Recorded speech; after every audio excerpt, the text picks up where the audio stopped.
The relief mission for the Carnival Glory is over. It is complete. Matter of fact, she is on her first sailing back with paying passengers right now. But I told you that I would do research and find the fine details of how she was used, how many people were on board, and how much this operation cost the U.S. government, and in return, how much money Carnival Cruise Lines received. I've got all the details for you. I've done the research and I'm ready to share it right now on Island Time.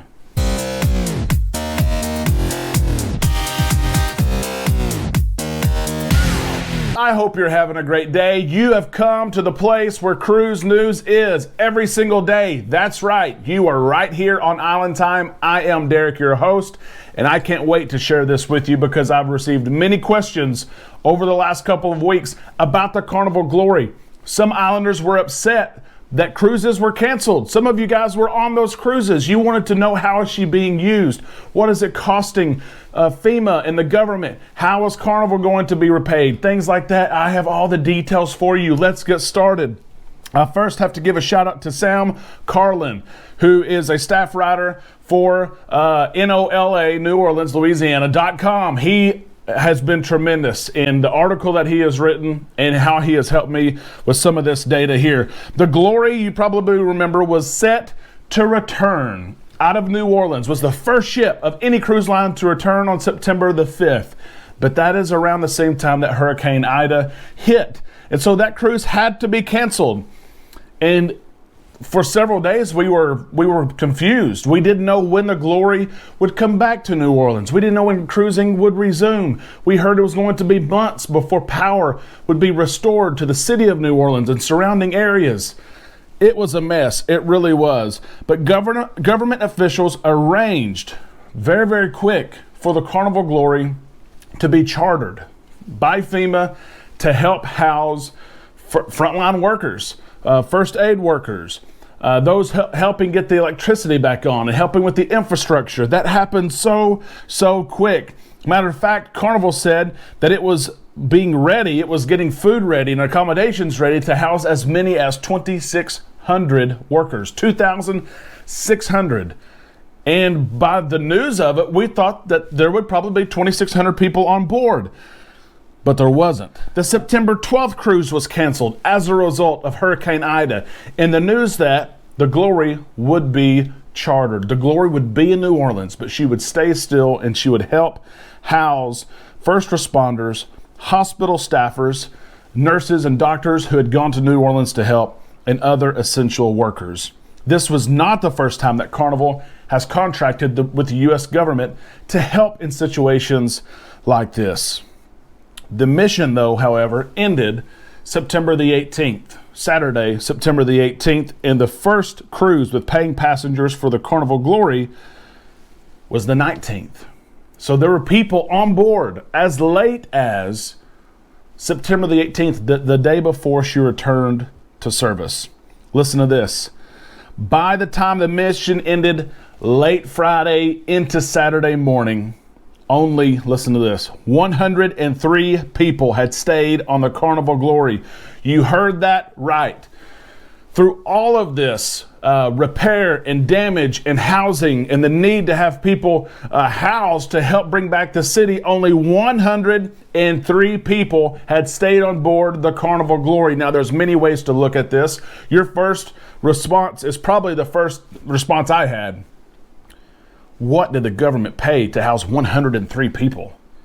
Okay, that was my first response. My second response was, I'm a Carnival shareholder. What did they pay to house these 103 people? It's all about how you look at things, right? 103 people. So even so, the cost footed by FEMA, the cost that FEMA paid Carnival for the use of the Carnival Glory was $4.8 million. If you do the math, that is $46,600 per guest. Almost $50,000 per guest is what the government paid Carnival for use of the Carnival Glory. It makes sense why Carnival canceled those cruises 2 weeks, which September 5th they had to cancel. September 12th was their choice. But to receive $4.8 million from the U.S. government as a company, as a shareholder, yeah, it makes sense to go ahead and cancel those cruises. Guests were from a local health system, Ochsner Health System, the Red Cross, or emergency departments in the New Orleans area. That's coming from Mike Steele, a spokesperson for the Governor's Office of Homeland Security and Emergency Preparedness.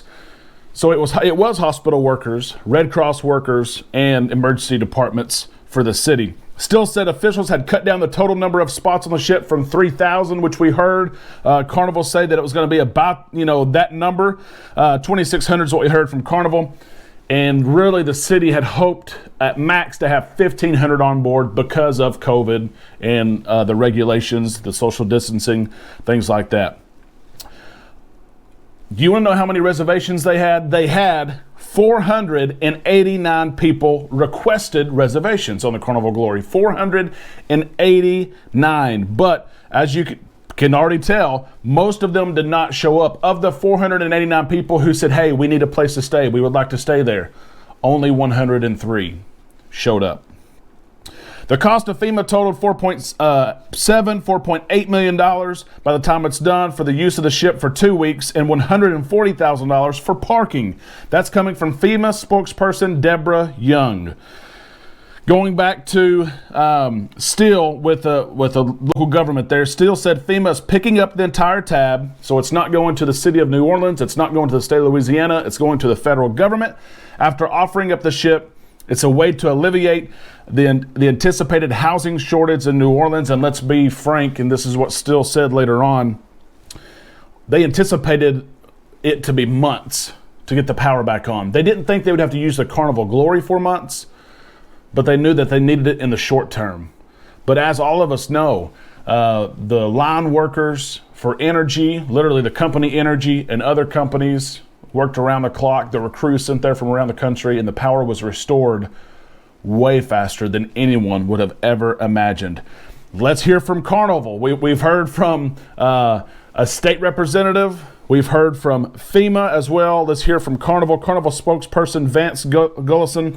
Vance he helps us a lot with our HR stuff when we go to Carnival events. Vance said that the company responded to a request for proposals from FEMA to provide emergency housing. And they wanted to help. This is humanitarian. They said they had to get this right before the Glory could even cruise out of New Orleans. The nearly $5 million price tag for the Carnival Glory represents a small fraction of the money that's been spent by federal, state, and local governments.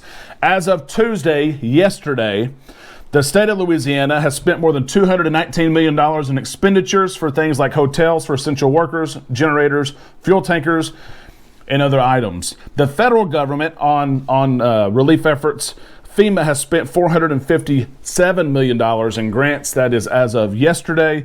And the federal government will ultimately pick up 75% of the tab for the state government. Okay, so the federal government eventually is going to pick up most of this and pay for it. But wow, can you believe those numbers?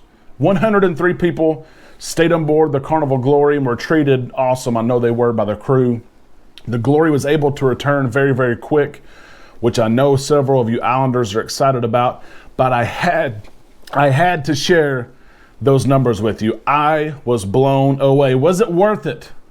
Was it worth it? I want to hear your thoughts on, was it worth Carnival canceling cruises and letting the ship stay there? They didn't know how long it was going to take. Was it worth it for FEMA to go ahead and charter out the Carnival Glory? What are your thoughts on this? Because I have so many in my head. I try to stay as neutral as I can, but I want to know your thoughts. Post them in the comments below. And with that said, with the Glory and the Dream back this past weekend, half of the Carnival fleet is back. We're so excited. They had hoped so hard to have all the fleet back this year. It's just not going to happen. And part of that is because of demand. The demand just isn't there right now to bring back every ship. But right now, Carnival is now operating from 7 home ports. That is Miami, Galveston, Seattle, Port Canaveral, Long Beach, Baltimore, and New Orleans. We couldn't be more prouder. Christine Duffy, she had to say this: having half of our U.S. fleet back in operations provides positive economic impact in our home ports and ports of call destinations, along with giving our guests their much-needed vacations and helping our crew support their families and home. That is from Christine Duffy. We could not agree more. We're so happy to see half the fleet back. We can't wait for these other ships to come back. And I know you can't either. They're coming back to ports that are already open. They're coming back to ports that are not open yet. And I know all of us are excited.